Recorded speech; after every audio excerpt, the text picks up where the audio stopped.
Մեր երկնավոր Հայր, իրապես փառք ու գոհություն ենք քեզ տալիս մեր կյանքի ամեն վայրկյանի համար, ամեն շնչի, ոչ թե որ մենք այդ կյանքը մեր ցանկություններով ենք ապրում, այլ շնորհակալ ենք, որ մեզ առիթ ես տալի այդ կյանքի շրջանակում քեզ փառավորելու, քեզ ծառայելու Տեր Աստված, քեզ ավելի ճանաչելու։ Եվ սա է մեր ուրախությունը, մեր փափագը, որ ամեն իրավիճակներում իրապես քեզ շնորհակալ լինենք եւ քեզ մեծարենք Տեր։ Հիմա աղոթում եմ ով Հայր, որ օգնես ամեն բանից առաջ մեզ ներելով, ողորմելով, որպեսզի խոսքդ մեզ հասանելի լինի եւ միասին քննարկենք, ուսումնասիրենք այն խոսքդ, որ այսօր փոխանցել ես մեզ եւ խոսելու ես մեր հետ։ Աղոթում եմ, որ Տեր օգնես, որ ամեն իրավիճակներում քեզ փառավորենք, նաեւ առաջ տենք բերում մեր Ռոզա քրոջ ընկերուհուն Տեր, այն իրավիճակում, որ հիմա գտնվում է Տեր, այցելիր, ողորմիր եւ օգնի, որ Տեր, որ այս իրավիճակում մի վիճակի լինենք ճշմարտությունը փոխանցելու Տեր, եւ եթե կամքդ է դու բժշկիր, բայց առավել աղոթում ենք իր հոգու փրկության համար Տեր, որտեղ գիտենք, որ ամեն ինչն էլ ժամանակավոր է եւ մենք էլ ենք պահ լինելու, որ հանդիպելու ենք քեզ հետ Տեր, ուստի օգնի, որ հավատքի մեջ հաստատուն լինենք Տեր եւ իրապես մեր հավատքի կենտրոնը միայն դու լինես։ Տեր Հիսուս Քրիստոսի անունով աղոթեցի, ամեն։ Շատ լավ։ Եթե կհիշեք, անցած կիրակի մենք սկսեցինք հայտնության 5-րդ գլխի ուսումնասիրությունը եւ տեսանք, թե ինչպես է Աստված Հովհաննեսին ներկայացնելով ցույց տալով երկինքի կենտրոնում Աստծուն,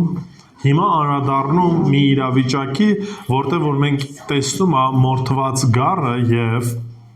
մագաղաթը։ Հիմա մի փոքր sense արագ կանցնենք այն ինչ որ անցած անգամ խոսեցինք եւ կշարունակենք, ճիշտ է։ Անցած անգամվա ձայնագրությունը ամբողջական չստացվեց ինչ պատճառներով։ Դրա համար գոնե կուզենամ մի հատ ընդհանրական sense ընդհանուր անցնենք, հետո արդեն կնայենք այն հատվածին, որտեղ որ անցած անգամ կանգնեցինք։ Բացեք հայտնություն 5, կկարդանք միասին հայտնություն 5, 1-ից 14 համարները։ Հայտնություն 5, 1-ից 14։ Եվ գահի վրա նստողի աջ ձեռքում մի գիրք տեսա, որ ներսից ու դրսից գրված էր եւ 7 կնիքով կնքված։ Հիշում եք, որ խոսեցինք, այդ գիրքը սովորական գիրք չէր, ինչ որ մենք պատկերացնում ենք, դա մագաղաթ էր, այսինքն ձեռագիր էր, որը որ պտտված էր այս ձև եւ օլորած էր, այո, ինքը եւ կնիքներ էր դրված։ Մենք խոսեցինք, հետաքրքիր է, որ գահի վրա նստողի աջ ձեռքում է այդ գիրքը, այսինքն մենք նայելով որ կամ խոսելով այս գրքի մասին, թե ինչ գրքի մասին է խոսքը գնում, այս գիրքը խորհրդանշում էր ողջ աշխարհի, այսպես ասած, ժառանգությունը, նաև այդ դրա մեջ մտնում էր այն դատապարտությունը, ինչ որ Տերը պատրաստել էր։ Ինչու որտեվ երբ որ արդեն հայտնություն 6-րդ գլուխը միասին սկսենք սերտել, կտեսնեք, որ հայտնություն 6-րդ գլուխը ամեն անգամ երբ որ այս գիրքը ինչ անում, մի փոքր ավելի բացվում է եւ ինչ է տեղի ունենում։ Այն կնիքները, որոնք որ կան բացվում են, մենք տեսնում ենք, որ Տիրոջ դատաստանն է գալիս։ Դրա մասին ենք խոսելու։ Եվ այս պարագայում մենք տեսնում ենք, որ Աստծո ձեռքերի մեջ է ողջ մարդկության պատմությունը, ժառանգությունը, նաև դատելու իրավունքը։ Եվ Եսայա մարգարեությունից մի հատված կարդացինք, որտեղ որ էսի սովորական էր, որ երբ որ օրինակ համար հողատարածք էին մարդիկ գնում կամ ժառանգություն էին թողնում կամ հատուկ նամակ էին գրում, այդ նամակը ինչ էին անում, կնքում էին, կնիք էին դնում, որպեսզի վկայություն լիներ։ Եթե օրինակ համար առուք ու վաճառքի հետ էր կապված, գոնե ամենակիչը 3 վկա էին, որոնք որ իրենց կնիքն էին դնում կամ ստորագրում էին, որ մենք վկայենք, որ այս հողատարածքը պատկանում է այս ինչ մարդու եւ այլն եւ այլն։ Սրա մասին խոսեցինք եւ մենք տեսնում ենք, որ գրված էր ներսից եւ դրսից եւ 7 կնիքով կնքված էր, այսինքն ինքը ամբողջական էր, որևիցե մեկ ինչ որ բան չուներ ավելացնելու եւ ոչ էլ կարող պակասացնել, ինչու, որտեւ այդ ողջ կնիքը եւ ողջ գիրքը ամբողջությամբ Տիրոջ ձեռքերի մեջ էր եւ Տերը ուներ այդ իրավունքը ինչ անելու, դատաստանը առաջ բերելու եւ իրավունքը իշխելու, իշխանություն բանացնելու ամբողջ աշխարհի վրա։ Այսինքն ասում Այո, Աստված։ Աստված։ Հիմա մի քանի նրբություններ կա կտեսնենք։ Երկրորդ համարն ասում է մի զորավոր հրեշտակի տեսա, որ բարձրաձայն աղաղակում էր, ով է արժանի այս գիրքը բացելու։ Նրա կրոնիկները ինչ անելու, քանդելու։ Հիմա մեծ հաշվով, այո, եթե ողջ իշխանությունը պատկանում է Աստծուն, Աստված այդ իրավունքն ուներ բացելու, բայց այնուամենայնիվ մենք տեսնում ենք, որ Հոր Աստծո այս ձեռքում եղած այս գիրքը Հայր Աստված ինքը չի բացում։ Ինչի, որովհետև այդ իշխանությունը տվել էր ում որդուն Հիսուս Քրիստոսին։ Հետաքրքիր է երրորդ համարը գրված ասում է ոչ ոք, ոչ երկնքում, ոչ երկրի վրա, ոչ էլ երկրի տակ, որ կարողանար այս գիրքը բացել եւ ոչ էլ նրա մեջ նայել։ Ինչու՞, որովհետև չկար ինչ որ մեկը, դե որտեվ նայես կարդաս, այսինքն կարդաս լավ գոնե ինչա գրված մեջը։ Ինչն է այդ ամեն ինչը։ Հիմա Հովհաննեսը դեռևս այդ տեղեկատվությունը չունի։ Մենք ենք որ կարդացել ենք հայտնության գիրքը, գիտենք թե այդ սենց ասած գիրքը իր մեջ ինչ էր պարունակում։ Բայց հիմա պատկերացրեք Հովհաննեսը տեսնում է, որ կարևոր մի գիրք կա եւ ոչ մեկ իրավունք չունի այս գիրքը բացելու ու կարդալու։ Եվ ինչ է անում, 4-րդ համարում ասում է ես ուժգին լալիս էի։ Ինչ է լալիս, որովհետև չգտնվեց արժանի մեկը, որ գիրքը ինչ անի, բանա եւ նույնիսկ նրա մեջ նայի, այսինքն ոչ միայն հələ իրավունք չկար բացելու, այլ մեջի տեղեկատվությունը կամ մեջի գիրքը կարդալու։ Եվ եթե կհիշեք նորից Հովհաննեսի մասին, այ նա ասում ես լալիս։ Հա, Հովհաննեսը լացեց։ Հիմա սա կարանք ասենք դե Հովհաննեսը այդ ժամանակ տարիքում էր, էմոցիոնալ էր եւ այլն, բայց դրա հետ մեկտեղ հիմա պատկերացեք մի բան, պատկերացեք իրավիճակ։ Ինչ վիճակում էր գտնվում այդ ժամանակ եկեղեցին։ Լուրջ հալածանքի մեջ էր, լուրջ նեղության մեջ էր, բոլոր առաքյալներին սպանված էին եւ ինքն էլ բանտարկված է։ Ու ինքը տեղեկություն է ստանում եկեղեցիներից, թե ինչ հալածանքի մեջ են եւ ուզում է ինչ անի, քաջալերի։ Հիմա տեսնում որ կարևոր բան կա, կարևոր լուր կա, որը որ կարող լինի մխիթարություն եկեղեցու համար, իր համար, ժողովրդի համար, ու մեկը չկա որ այդ իրավունքն ունի ինչ անելու, այսի բացելու, արժանի չի, այո, որևիցե մեկը արժանի չի քանդելու այդ կնիկները։ Բայց ինչի է Ռոբեն Հիսուս Քրիստոսը բավարար։ Համբեր է։ 5-րդ համարը։ Սակայն ասում է երեցներից մեկը ինձ ասաց. Լաց մի եղիր, ահա հաղթած այրուծը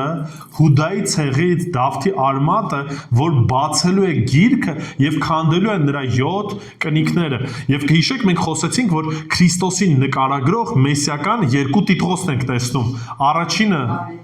այրուծն էր Հուդայի ցեղից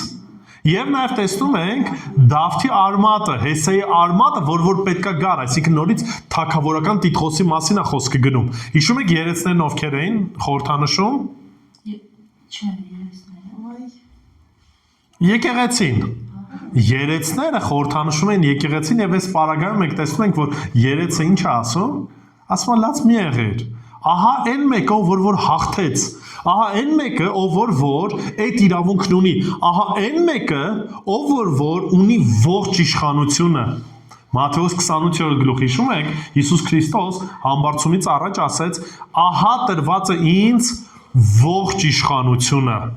Կողոսացիս նամակը, երբ որ կկարդաս, կտեսնես, կարդում ենք, որ ասում է. Տերը իր անձը ունայնացրեց, մարդացավ, խաչվեց Եվ ասում է ինչ արեց, Աստված նրան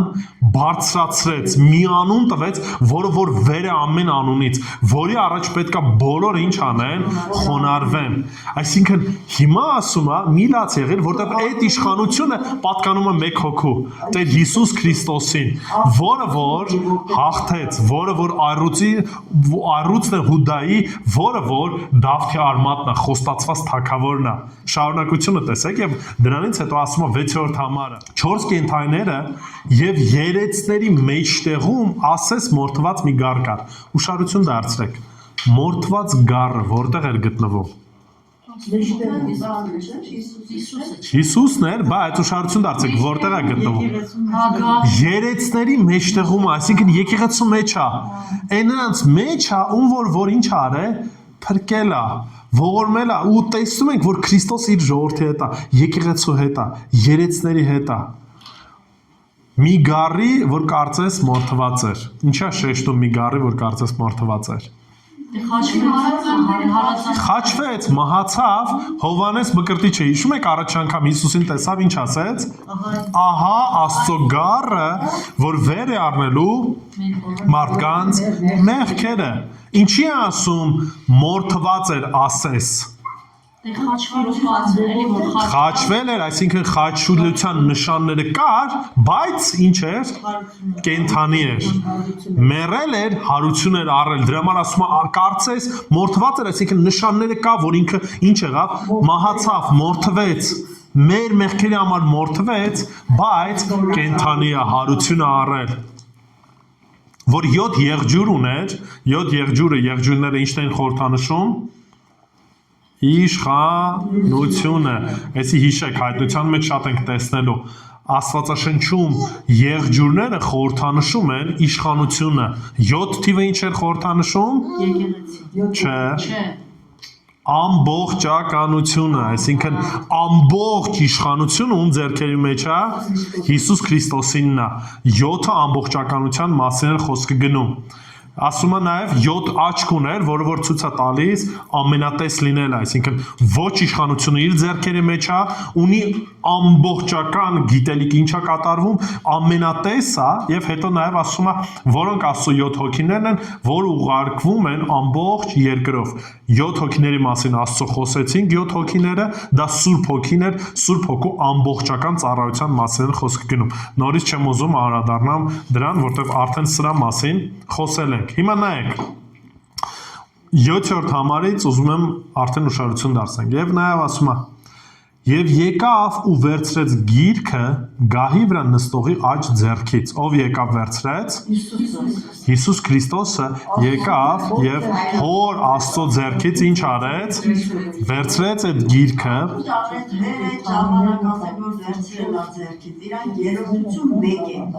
ոնց է դա բացատրում թե ինքը որպես բաթեված բարձացավ հայ որդի եւ Սուրբ Հոգի, օքեյ Սուրբ Հոգին հասկացավ, հայրը։ Ինչի, ասենք Սուրբ Հոգին ինչով հասկացանք եւ հայրը ինչով չենք հասկանում։ Դու մեր ժամանակ ասիկ որ կգնա մխիթ հարիչ կուղարկի, մեր մեջ ապրում է, բայց հայրը վերևում։ Նայեք, սենց ասեմ։ Հիմա մենք չենք տեսնում օրինակի համար հոր Աստծո որոշակի նկարագրությունը մենք տեսնում ենք որդու նկարագրությունը եւ այլն եւ այլն բայց այս պարագայում ինչ է անում Հովհաննեսին տեսիլքի միջոցով Աստված հայտնում է ցույց է տալիս եւ դա որոշակի խորհրդանիշ ունի այսինքն ինչն է խորհրդանիշը հայրը այն իշխանությունը այն ժառանգությունը որը որ երկրի վրա է այն դատաստանը որ պետքա գա հայրը ինչ է անում օֆիցիալ կերպով կամ ասած խորհրդանշական կերպով տալիս է Հիսուսին, Հիսուս գալիս է, այդ ձեռքից ինչ անում, վերցնում է։ Հիմա պետք է միշտ հասկանանք, հայտնության գիրքը խորհրդանիշների գիրք է։ Դրա համար եմ ասում, խորհրդանիշներով ենք որ մենք աջ ձեռքը հեղինակության մասին է խոսքը գնում, այսինքն աջ ձեռք նաև ասում են կարևոր բան է, աջ ձեռքը միշտ համարվել է, ասենց ասած կարևոր մի բան։ Մենք էլ ենք մեր աջ ձեռքն ենք օգտագործում։ Հիմա այս պարագայում ասում է աջ ձեռքից եկավ վերցրեց։ Նստելու աջ կողքը, չէ։ Հա, դրա մասին է հենց խոսքը գնում։ Հովհաննեսն է մենակ Աստծուն տեսել։ Նայ, ասում են գահի վրա նստողից հիմա երբ որ ասում ենք տեսելը, պետք է հասկանանք իրականում մի իրավիճակ։ Աստծո խոսքը շատ հստակ ասում է, որ որևիցե մեկը Աստծուն չի տեսել։ Հովհաննեսը տեսիլք տեսավ։ Դրա համար ինքը անընդհատ ասում է կարծես նման էր, այս կերպարանքի նման էր եւ այլն եւ այլն։ Դրա համար պետք է հասկանանք, որ Տեր Աստված այս հայտնության գիրքը տալիս է մեզ մեր մխիթարության համար, որ մենք որոշակի ինչ անենք, կարդանք ու որոշ դասեր քաղենք դրանից։ Դրա համար հիմա օրինակի համար Հիսուսի պատկերը տեսնում է մորթված գառան պես, որ 7 եղջյուր ուներ։ Ու այս հասկացողությունն է, ինչի 7, ինչի եղջյուր եւ այլն եւ խոսքի միջոցով կարդալով ինչ ենք անում։ Տեսնում ենք ու այդ առումով դասեր ենք քաղում։ Դրա համար այս պատկերը, որ պատկերացնում եք, պատկերացրեք որպես բացատրության շրջանակում ինչա տեղի ունենում։ Հայր Աստված իշխանությունը, դատաստանը, ողջ իրավունքը երկրագնդի վրա տվել է ում Հիսուս Քրիստոսին։ Եվ Հովհաննես այդ ամեն ինչը տեսիլքով տեսնում է։ Շատ լավ։ 8-րդ համարը շարունակենք։ Երկիրը վերցրեց 4 կենդանիներ ու 24 երեցներ նկան գարան առաջ։ Եվ յուրաքանչյուրը ուներ քնար ու խնկով լի ոսկե բուրվար, յուրավար, որը սրտերի աղոթքներն էին։ Եվ հիմա ուշադրություն դարձրեք։ Նայեք։ Ասում է, երբ գիրքը վերցրեց, երբ իրանք այդ ամեն ինչը տեսան, 4 կենդանիները եւ 24 երեցները ընկան գարան առաջ։ Ես ուզում եմ, որ նորից այս ուշադրությունը դարձրեք։ Եկեղեցին ու նա ոչ միայն եկեղեցին, այլև մենք ինքներս մենք էլ շատ ժամանակներում ինչ ենք սպասում։ Սպասում ենք, թե երբ է Տերը իր արդարությունը ինչ անելու, վերջի վերջո հաստատելու, բերելու։ Եկեղեցին սպասում է անդադ կանչում է Տեր Հիսուս, երբ ես գալու, երբ այս քո վերջին դատաստանը, այս անարդարությունը վերջնականապես իր պատիժը ստանալու։ Եվ այս պարագայում ինչ են անում, երբ որ տեսնում են, որ Տեր Հիսուս Քրիստոս վերցնում է, երբ որ տեսնում են, որ հենց այսին պահն է, որ այն ամենը ինչ որ խոստացել է, Տերը իր խոստումը հիմա կատարելու է, թե եկեղեցին, թե նաև ովքեր այս կենդանիները ընկնում են Տիրոջ առաջ, ընկնում են երկրպագությամբ Տիրոջ առաջ։ Ինչին է նման։ Եղել է դեպք, օրինակի համար, որ շատ եք բանի սպասե, ու երբ որ լինում ասենց ոգևորվում եք, էլի, վերջի վերջո այս ամեն ինչը ինչ եղավ, ստացվեց, կատարվեց։ Հիմա կարող եմ մի քիչ սենտիմենտալ օրինակ եմ ասում, պատկերացրեք, չգիտեմ, ֆուտբոլիստները գնում են խաղի, երբ որ հանկարծ իրանց սիրած թիմը ինչ է անում, հաղթում է կամ գնդակը հարվածում է, բոլորը ոգևորվում են, թռնում են, այս կողմ այն կողմ, որոշները չգիտեմ, ասենք այն վերջի վարքյանն հաղթեցին, այսինքն ասած ցնծություն են ապրում։ Հիմա ուշադրություն դարձրեք, եկեղեցին սպասում էր սրան, սպասում էր այս պահին, թե երբ է Տեր Հիսուս Քրիստոս այդ ողջ իշխանությունն ու դատաստանը ինչ անելու, իրականություն դարձնելու։ Ինչի, որտեղ նույնիսկ մեր կյանքում, երբ որ անարդարություն ենք տեսնում, ուզում ենք, որ այդ անարդարությունը ինչ լինի, իր պատիժը ստանա, արդարություն ենք փնտրում, արդարություն ենք փափագում, եւ այս պարագայում նայեք եկեղեցին լուրջ հալածանքի միջով է անցնում, խնդիրների միջով է անցնում, եւ հիմա կարծես ինչա մխիթարություն է գալիս։ Եվս հետաքրքիր մի բան։ Նորից ինչքանով գիտենք վկայություն կամ ինչքանով ենք համոզված, որ մենք 7 տարվա այդ նեղություններին չենք մասնակցելու։ Որտեղ մենք տեսնում ենք, որ մինչև այդ նեղությունները սկսելը եկեղեցին արդեն ինչ է, երկնքում է, Տիրոջ առաջ են եւ սպասում են, որ հեսա Տերը իր դատաստանն է սկսում բերելու։ Եվ այս երեցները հենց խորհրդանիշն էին։ Ասի են նրան, որ մենք նեղության մեջ լինենք ու կարա եւ չէ։ Այդ 7 տարվա։ Նայեք, ես հավատում եմ, որ մենք նեղության մեջ չենք լինելու։ Ինչու, որտեղ նույնիսկ այս պատկերը, որ տեսնում ենք, ողջ եկեղեցին արդեն իսկ հափշտակված է ու երկնքում է, Տիրոջ առաջ ու տեսնում են, որ Տերը հիմա իր դատաստաններն է ուղղելու երկրի վրա։ Եվ կտեսնեք հիմա, երբ որ հայտնություն 6-րդ գլուխը միասին կսկսենք սերտել, հայտնություն 6-րդ գլխում կտեսնեք, որ ամեն մի այդ կնիքը բացվելը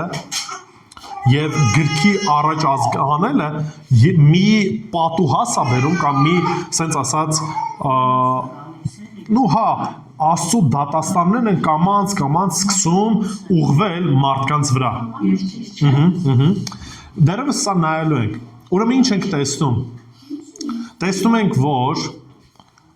իրանք ինչ են անում, երկրպագում են եւ հետաքրքիր է շարունակության մեջ 9-րդ համարը։ Եվ նոր երկեր են երկում ու ասում, արժանի ես այդ գիրկը վերցնելու եւ դրա կնիկները բացելու, որովհետեւ մորթվեցիր ու քո արյունով մեզ գնեցիր։ Աստծո համար բոլոր ցեղերից ու լեզուներից, ժողովուրդներից ու ազգերից։ Հիմա նայեք 8-րդ համարում Քրիստոսի համար հա, հիմա նայեք, ուշադրություն դարձրեք։ Նայեք, երբ որ տեսնում ենք 8-րդ համարի մեջ, հետաքրքիր է, որ նաև ասում է խնկով լի ոսկե բուրվար ունեին, որը որ սրբերի աղոթքներն էին, հետաքրքրական է, որ մեր բոլորիս աղոթքը չի կորում գնում։ Ամեն մեր աղոթքը Տիրոջ առաջ է եւ խնկի նման ինչ անում ներկայացվում է Տիրոջ առաջ բույրը եւ այն ժամանակ էլ երբ որ ծիսական արարողությունների շրջանակում ասում է այդ անուշահոտություններ խունկերի բարձացվում կամ կենթանիների այդ բանը խորհրդանիշներ աղոթքների որ մարդիկ ինչ են անում բարձրացնում են Եվ ոչ մի աղոթք այնպես չի որ անցնում է կամ կորում է Տիրոջ առաջ ամեն բան Տիրոջ առաջ են եւ սա էլ է խորհրդանշում կարծես աղոթում էին որ Տերը իր դատաստանը իր արդարությունը ինչ անի հաստատի այդ ամեն ինչը հիմա Տիրոջ առաջ է եւ հետաքրքիր բան ասում է նոր երգ էին երգում ու ասում արժանի ես այդ գիրքը վերցնելու եւ դրա կնիքները բացելու հիմա նայեք կենտրոնացումը սկիզբը ինչի վրա էր Գրքի վրա էր, բայց եկեղեցին չի կենտրոնանում նորից է դատաստանելու գալիք բանի վրա։ Միանգամից դրանից հետո իրանց կենտրոնացումը ում վրա են ուղղում Հիսուս Քրիստոսը։ Ինչ որտեվ նորից ամենակարևորը Քրիստոսն է։ Այո, մենք ակնկալում ենք, որ Տերը իր արդար դատաստանն է բերելու եւ իր արդարությունն է հաստատելու, իր թագավորությունն է հաստատելու, բայց նորից եկեղեցի կենտրոնը մեր փափագը ինչ որ Տերն անելու է։ Այլ հենց Հիսուս Քրիստոս ինքն է։ Դրա համար նորից ինչ են անում, շարունակում ասում է, որովհետև ինչ արեցիր, մորթվեցիր քո արյունով մեզ գնեցիր։ Մենք որևիցե արժանիք չունեինք։ Ոչ մի բան չէինք արել։ Նորից մատնանշում են Տեր Հիսուս Քրիստոսի քավչարար գործը։ Քավչարար գործը, որ իր արյունով մեզ ինչ արեց, գնեց, փրկեց։ Ում համար փրկեց։ Աստծո համար փրկեց։ Իր փառքի համար փրկեց, որպեսզի մենք էլ միանանք այն բյուրավոր հրեշտակներին եւ Տիրոջ ինչ անենք, փառավորենք։ Փրկելը իր համար։ Ամեն ինչ իր մասին է, մեր մասին չի։ Ամեն բան ինչ որ Տերն արեց, իր անվան ու փառքի համար արեց եւ սրա մասին խոսել ենք։ Սրա մեջ եսասիրություն չկա, որտեղ ինքը իրականում արժանի է այդ ամեն ինչի։ Մենք արժանի չենք, երբ որ մենք ենք մեր անձը բարձրացնում, մենք արժանի չենք, բայց Տերը արժանի ամեն փառքի, ամեն մեծարանքի, դրա համար եկեղեցին ինչ անում, այդ նոր երգն է երգում, ասում որովհետև մորթվեցիր, քո արյունով մեզ գնեցիր, Աստծո համար հիմա ուշադրություն դարձրեք, բոլոր ցեղերից ու լեզուներից, ժողովուրդներից ու ազգերից, նույնիսկ բազմությունը նայեք, բազմությունը նայեք, որ Տերը փրկել է ամեն ազգից, ամեն լեզուներից, ամեն ժողովրդից, որևիցե աչառություն չի դնում, խտրականություն չկա, եւ այն ժամանակ պետք է Իսրայելը բոլոր ազգերի համար օրհնություն լիներ, բայց Իսրայելը այդ հարցում ինչ եղավ, հնազանդ չգտնվեց։ Դրա համար Հռոմեացիս նամակի մեջ ինչ ասեց, ասում է մենք որ ժամանակին ինչ էինք, որպես վայրի էինք, որպես Քրիստոսի մեջ ինչ եղանք,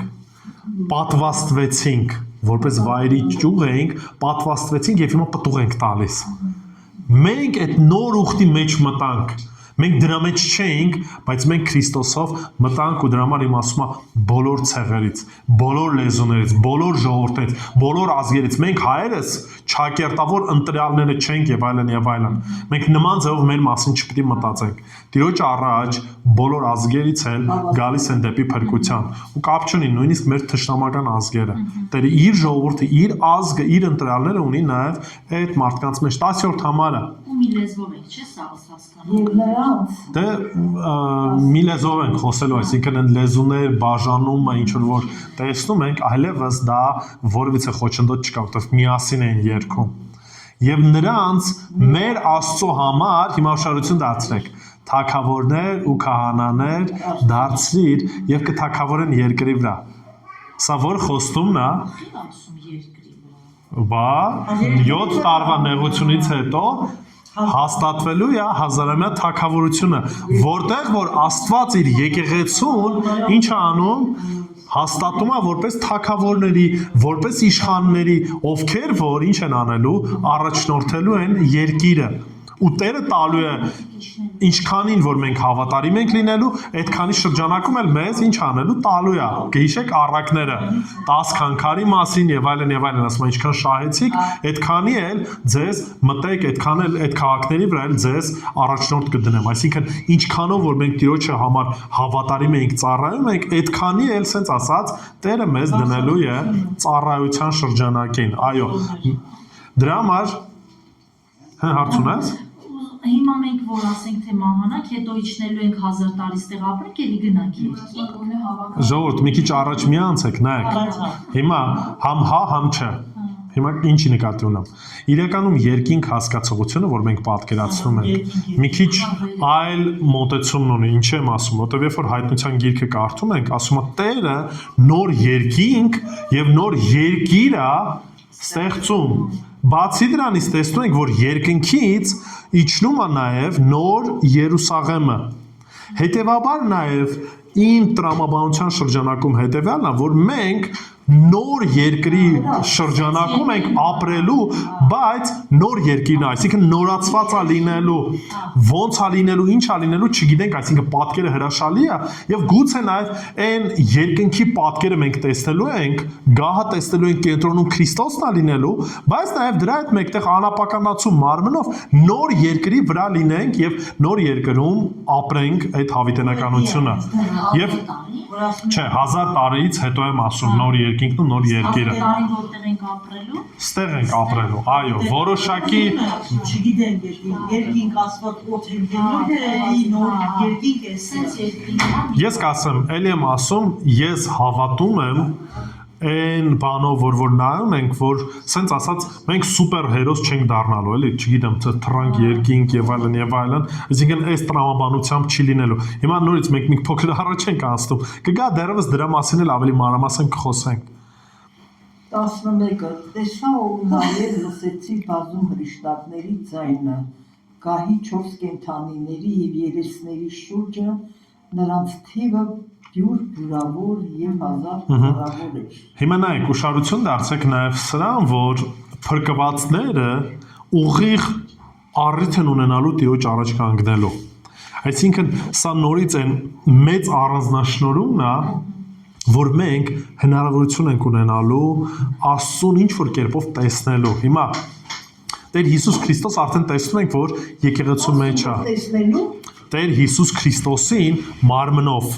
անապականացու մարմնով մենք տեսնելու ենք։ Իսկ Հայր Աստված իր լույսով լուսավորելու է ամեն բան, որտեղ երկնքում կամ նոր երկրից վրա այլևս արև չի լինելու, այլ Աստված ինքն է իր լույսով լուսավորելու։ Այո։ բյուրավոր, ես ասում, հազարավոր։ Նրան բարձրաձայն ասում էին, որ թված կառը արժանի է ընդունելու զորություն։ Հարստություն, իմաստություն, ուժ, պատիվ, փառք եւ օրհնություն։ Եվ ուշադրություն դարձեք նորից։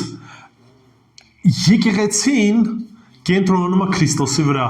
Այո, մի պահ կար այդ գիրքը, բանը եւ այլն, բայց կենտրոնում մորթված գառն է։ Կենտրոնում Քրիստոսն է, ով որ մեզ փրկել է, ով որ մեզ ազատել է, ով որ կյանք է տվել։ Կենտրոնում սա պետք է լինի եւ մեր ծառայության կենտրոնում էլ հենց Քրիստոս ինքը պետք է լինի։ Ես միշտ կրկնում եմ, մեր փափագը, մեր ցանկությունը նա չպիտի լինի թե ինչ է մեզ Տերը տալու։ Հենց ինքը պետք է լինի։ Ինքը պետք է լինի մեր փափագը։ Տեր Հիսուս Քրիստոսն է կենտրոնը ամեն ինչի։ Չէ, ժառանգությունը տալու, բայց այդ ամեն ինչ ասում ենք, իրան պետք է լինի։ Ողջ փառքը, ողջ իշխանությունը հավիտյանս հավիտենից իրան է։ Ահա։ Նաև ասում է, լսեցի նաև, որ երկնքում ուշադրություն դարձրեք։ Երկրի վրա, երկրի տակ եւ ծովում եղած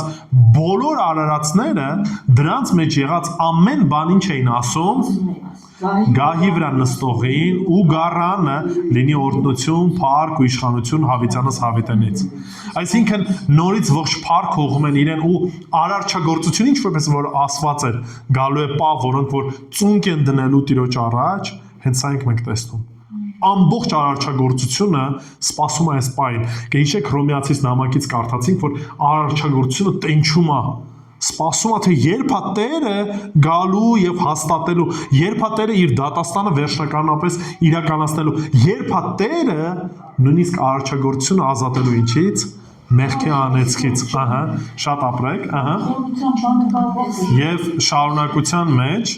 ասում է 14-ը։ Եվ 4 կենդանիներն ասում էին Որ կենդանիներն ասում էին ամեն, այսինքն հաստատում էին, այո, թող է ձև լինի։ Եվ 24 երեցները նորից ինչ եղան, կան ու երկրպագություն արեցին։ Ուշադրություն եք դարձնում, ամեն ինչ նորից կենտրոնանում է Տեր Հիսուս Քրիստոսի վրա, իր փառքի վրա, իր մեծության վրա։ Դրա համար հայտնության գիրքը ոչ թե sense ասած այն որ ասում է վախենալու ինչ որ գիրք է եւ այլն, այլ ինքը Քրիստոսը կենտրոն գիրք է։ Ինքը ցույց է տալիս ողջ փառքը, ողջ մեծարանքը Տեր Հիսուս Քրիստոսի վրա։ Եվ այո, պետք է հիշենք մի բան։ Բոլոր նրանք, ովքեր որ Քրիստոսինը չեն, վայ, եթե կենթանի Տիրոջ Աստծո ձեռքը ընկնեն, վայ իրենց։ Բայց բոլոր նրանք, ովքեր որ Քրիստոսինն են, ովքեր որ հավատացին, երանությամբ են սպասելու։ Ու նորից չեն կանգնում ասում, ուրախ են, որ Տերը իր արդարությունը հաստատելու է, ուրախ են, որ Տերը ունի այդ ողջ իշխանությունը, բայց կենտրոնում է չի։ Կենտրոնում նորից Տեր Հիսուս Քրիստոսն է, ում արժի տալ ոչ փառքը, ոչ մեծությունը, ոչ ամեն մեր երկրպագությունը միմիայն պետք է տանքում Տեր Հիսուս Քրիստոսին, իրենը փառքը։ Լավ, աղոթենք ժողովուրդ։ Տեր Աստված իրապես փառք ենք քեզ տալիս այս գեղեցիկ պատկերի համար, Տեր, որ ամեն ինչի կենտրոնում դու ես, Տեր Հիսուս։ Այո, ոչ փառքը, ոչ պատիվը, ոչ դատաստանը, ամեն բան քո ձեռքերի մեջ է, Տեր։ Դու ես արդար դատավորը, դու ես արդար մեր Տերը ու Փրկիչը, որ մահացար եւ երրորդ օրը հարություն առար եւ մեզ կյանք տվեցիր, Տեր։ Անարժան էինք, բայց քո արյամբ արժանի դարձրեցիր։ Թշնամի էինք, բայց քո արյամբ հաշտություն գտանք, Տեր։ Օտար էինք, բայց քո արյամբ, Տեր, որդի դարձանք որդեգրությամբ, Տեր։ Մենք պետքա դատապարտվենք, բայց մեր փոխարեն դու մահացար, Տեր։ Ոստի ամեն մի փառք ուղղում ենք քեզ եւ այո գիտենք որ ամեն ինչի վերջը լինելու է քո արդար դատաստանը, Տեր։ Ոստի աղոթում եմ ով Հայր, որ օգնես ամեն իրավիճակներում իրապես մեր հայացքը ուղղենք դեպի քեզ եւ քեզանից ակնկալենք թե մեր կյանքի ընթացքի պատասխանը, թե նաեւ այն ամեն ինչ որ մեր շրջանակում տեղի ունենում, Տեր, որպեսզի դու փառավորվես, Տեր։ Աղոթում եմ նաև ողորմես այցելես բոլոր այստեղ գտնվողներից, Տեր, ու դու հաստատես քո ճշմարտության մեջ, որ քեզ հավատանք, քեզ հետևենք, որտեվ